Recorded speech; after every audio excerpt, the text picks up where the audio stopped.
Hola, ¿qué tal? Buen día. Yo soy la doctora Miriam Gagiola Hernández, residente de cirugía cardiotorácica del Instituto Nacional de Cardiología, doctor Ignacio Chávez. En la sesión de hoy veremos el tema de la revascularización coronaria mínimamente invasiva. Tenemos que la revascularización mínimamente invasiva se desarrolló originalmente a mediados de la década de 1990. Desde entonces, la mínima invasión ha evolucionado con la adopción de una plataforma robótica y la posibilidad de realizar el procedimiento enfermedades multivaso. Kelly Ford descubrió por primera vez una anastomosis de la arteria mamaria interna izquierda a la arteria coronaria descendente a través de una pequeña toracotomía anterior izquierda con el corazón latiendo en 1996 y desde entonces la revascularización mínimamente invasiva ha ganado amplia aceptación en la práctica clínica, con muchos grupos intentando mejorar el procedimiento. En la actualidad, la cirugía de revascularización coronaria mínimamente invasiva es el procedimiento de rutina para pacientes con estenosis proximal aislada de la arteria coronaria izquierda y también como parte de un enfoque híbrido en pacientes seleccionados con enfermedad multivaso.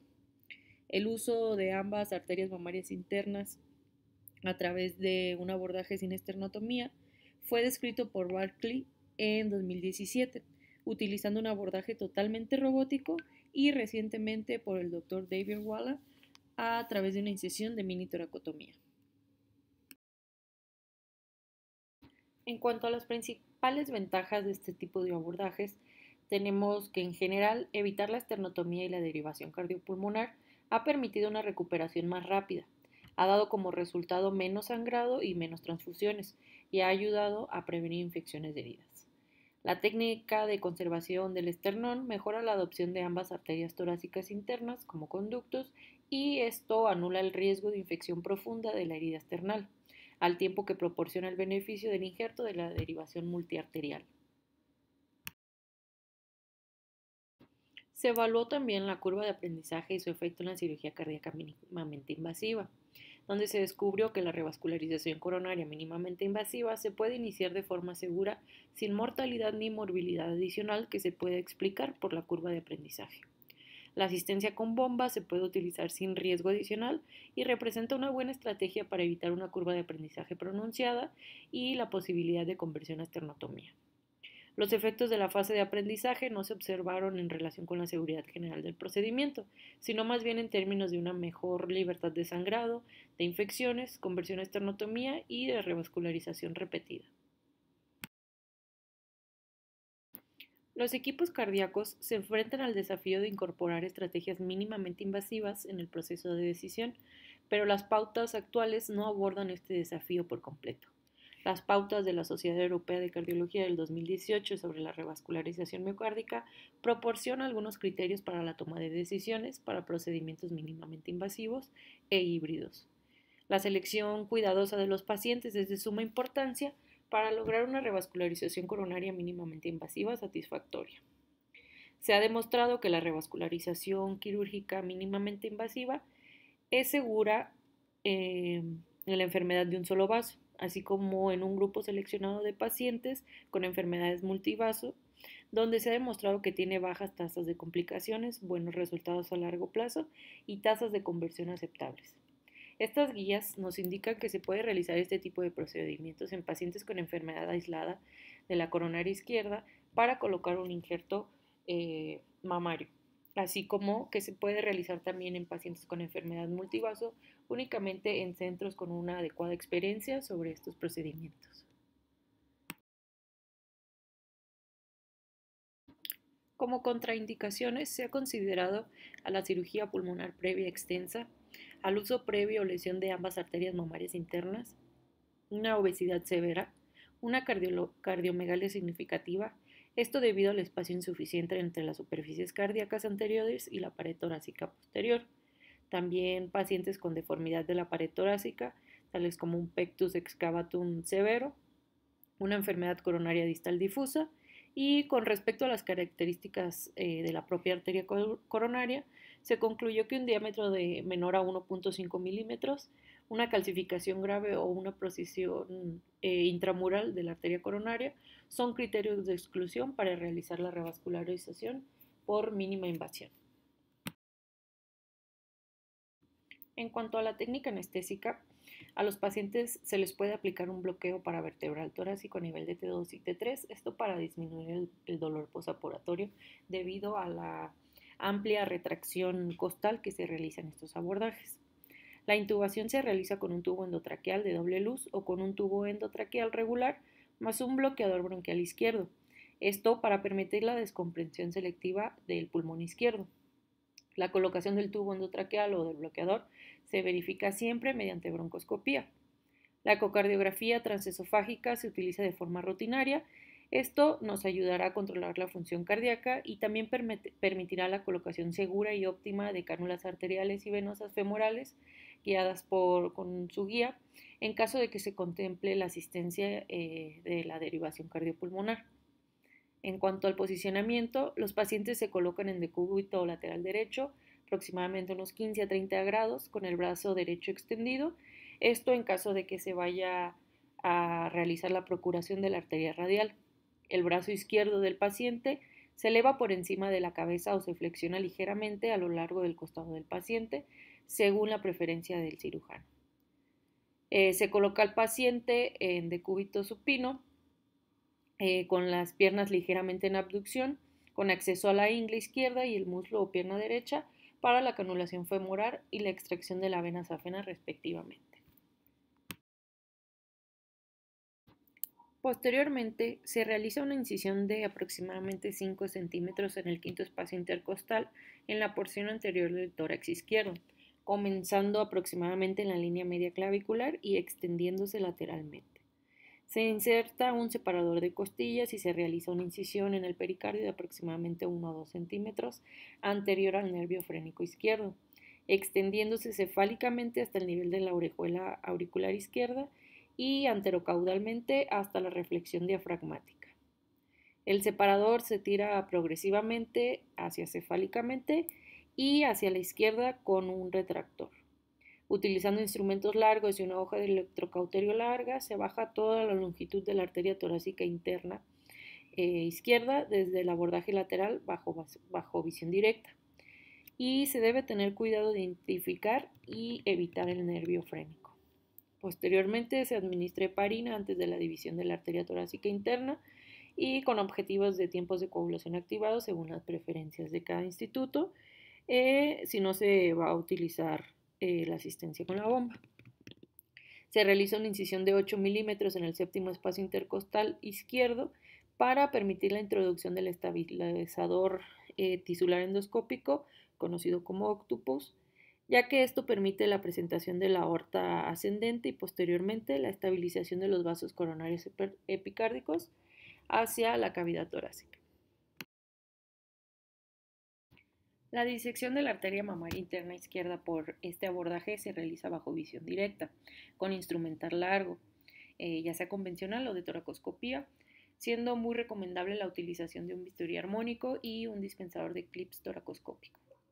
La disección de la arteria mamaria interna derecha a través de este abordaje también es posible, requiriendo durante su disección la ventilación bipulmonar con volúmenes corrientes tan bajos como el paciente tolere, y permite el empleo de ambas arterias mamarias como injertos individuales o compuestos para obtener una revascularización quirúrgica con varios injertos arteriales, evitando la esternotomía media y la manipulación aórtica excesiva. La exposición de los vasos coronarios en los diferentes territorios se consigue mediante el empleo de dispositivos de posicionamiento cardíaco de tipo succión apical y estabilización coronaria. Si bien pueden emplearse los dispositivos convencionales para la cirugía sin bomba por esternotomía media, son particularmente útiles en este contexto aquellos que permitan su introducción en el tórax a través de puertos, por incisiones de aproximadamente 8 a 10 milímetros, localizados en la región subsifoidea o en el séptimo o el octavo espacio intercostal izquierdo, de forma que no interfieren en el campo del trabajo a través de la minitoracotomía. Los dispositivos más empleados y diseñados específicamente para esta técnica son el estabilizador, el octopus y el posicionador Starfish. Las anastomosis distales se realizan siguiendo la técnica habitual de la cirugía coronaria sin circulación extracorpórea mediante posicionamiento cardíaco y estabilización coronaria. oclusión coronaria transitoria con cinta de silicona, arteriotomía coronaria longitudinal con o sin empleo del shunt intracoronario y anastomosis término-lateral con sutura continua de polipropileno de 7 u 8 ceros. En cuanto a la técnica asistida por robot, este procedimiento se realiza bajo anestesia general, con el paciente en decúbito supino, el tórax izquierdo ligeramente elevado, igual a aproximadamente 15 a 30 grados, y con ventilación unipulmonar derecha. En cuanto a la disección de la arteria mamaria interna, se puede hacer mediante dos técnicas, mediante toracoscopía o por robot. Mediante toracoscopía se introducen 3 trócares a nivel del segundo, cuarto y sexto espacio intercostal en la línea media axilar y posterior también, y con material fundamentalmente toracoscópico se diseca una o ambas arterias mamarias. La disección mediante robot, los 2 brazos robóticos y la cámara son introducidos en el hemitórax izquierdo a través de 3 trócares localizados a nivel del segundo, cuarto y sexto espacio intercostal en la línea axilar anterior y son controlados de forma remota por el cirujano desde una consola situada en el propio quirófano a distancia del paciente. Las arterias mamarias posteriormente pueden emplearse in situ como un injerto compuesto en T. Una vez realizada la disección de los injertos con el material toracoscópico o los brazos robóticos, se procede a realizar la apertura del pericardio. La exploración e identificación de los vasos dianas y de acuerdo a ello, se identifica el mejor espacio intercostal para hacer la minitoracotomía anterior izquierda. De esta forma, las anastomosis pueden realizarse más fácilmente bajo visión directa, con instrumental convencional y con una mínima separación del espacio intercostal. Posteriormente, con ayuda del estabilizador coronario convencional o el específico de la cirugía mínimamente invasiva, se va a realizar una o varias anastomosis según la técnica de la cirugía SINSEC comentada previamente.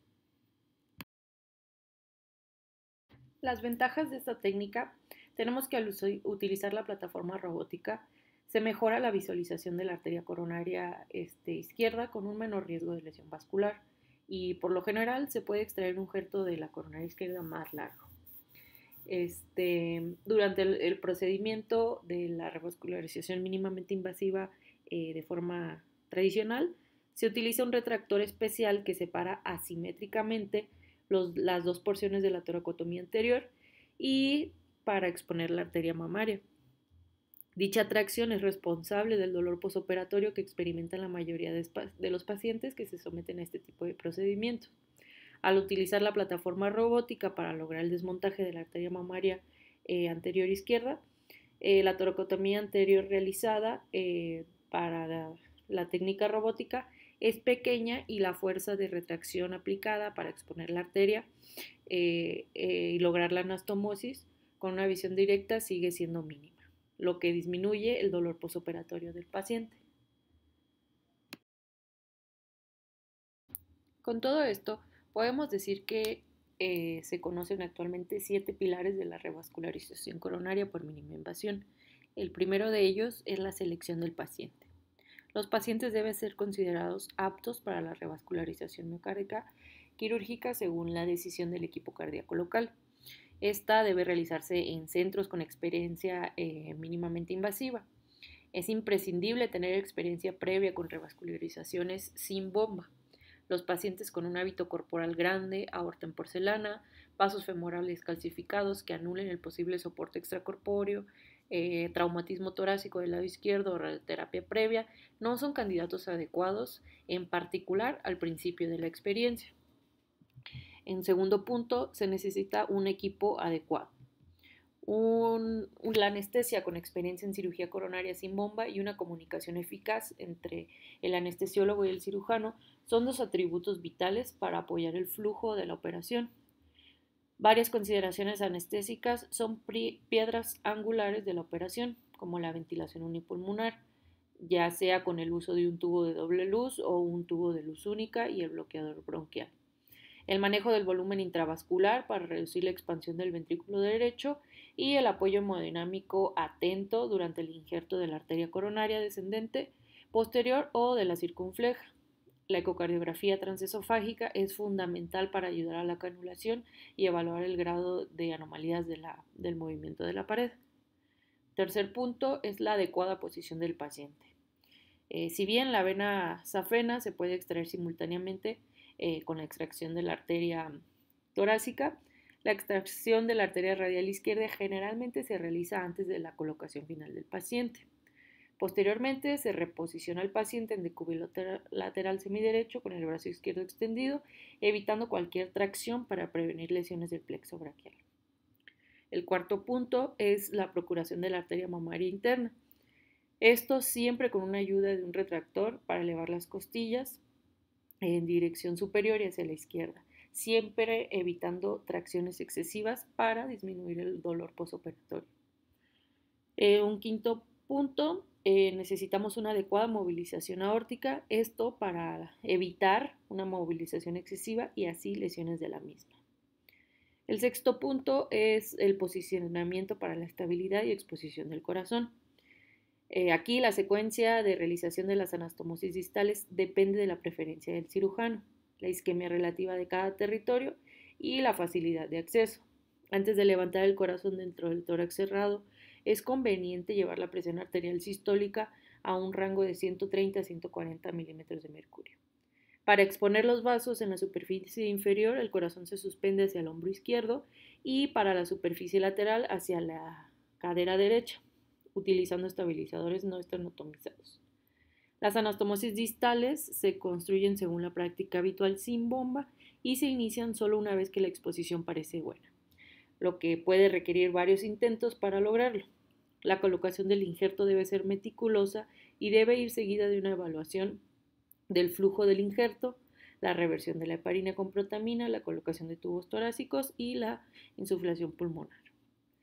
Y por último, el séptimo punto es la seguridad del paciente, es lo primero y más importante. Al igual que en cualquier otra operación, la seguridad del paciente es fundamental en la cirugía de la revascularización coronaria con bypass cardiopulmonar. No se debe dudar en utilizar el apoyo de la circulación extracorpórea o incluso convertirla en una esternotomía completa si esto permite una mayor calidad de las anastomosis o para tratar un problema de manera oportuna. Varios estudios han enfocado en evaluar los costos y el resultado de la cirugía de revascularización coronaria de forma abierta por esternotomía y del método mínimamente invasivo, como en este, en el que se evidenció que las dos técnicas se asocian con resultados perioperatorios excelentes y similares. Sin embargo, la cirugía de revascularización coronaria mínimamente invasiva se asoció con menos transfusiones, una estadía hospitalaria más corta y un costo hospitalario de $7,000 menos, un perfil de utilización de recursos superior que mejora la atención del paciente y reduce los costos hospitalarios, lo cual apunta a un futuro prometedor para los abordajes mínimamente invasivos, no solo en centros altamente capacitados. En este estudio realizado en Alemania, nos indica que la cirugía del bypass coronario directa mínimamente invasivo, que implica el injerto de la arteria coronaria de la descendente anterior con la arteria torácica interna izquierda a través de una pequeña toracotomía anterior izquierda, se realiza de manera rutinaria en algunos centros específicos para pacientes con enfermedad coronaria de la descendente anterior compleja aislada. Sin embargo, existen muy pocos informes sobre los resultados a largo plazo en la literatura. Por lo cual, este estudio tuvo como objetivo evaluar y analizar los resultados tempranos y a largo plazo de una gran cohorte de pacientes que se sometieron a este tipo de procedimientos mínimamente invasivos e identificar los efectos de las tendencias cambiantes en las características de los pacientes sobre la mortalidad temprana, en donde se obtuvo como resultado que la cirugía mínimamente invasiva se puede realizar de forma segura y que tiene muy buenos resultados a corto y a largo plazo.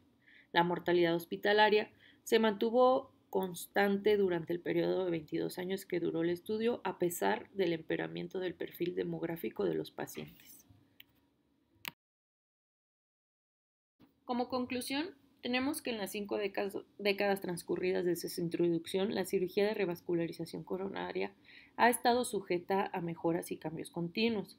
La forma en que se realiza actualmente el procedimiento se ha visto transformada por los avances tecnológicos que han impulsado el avance de múltiples técnicas de cirugía de revascularización coronaria.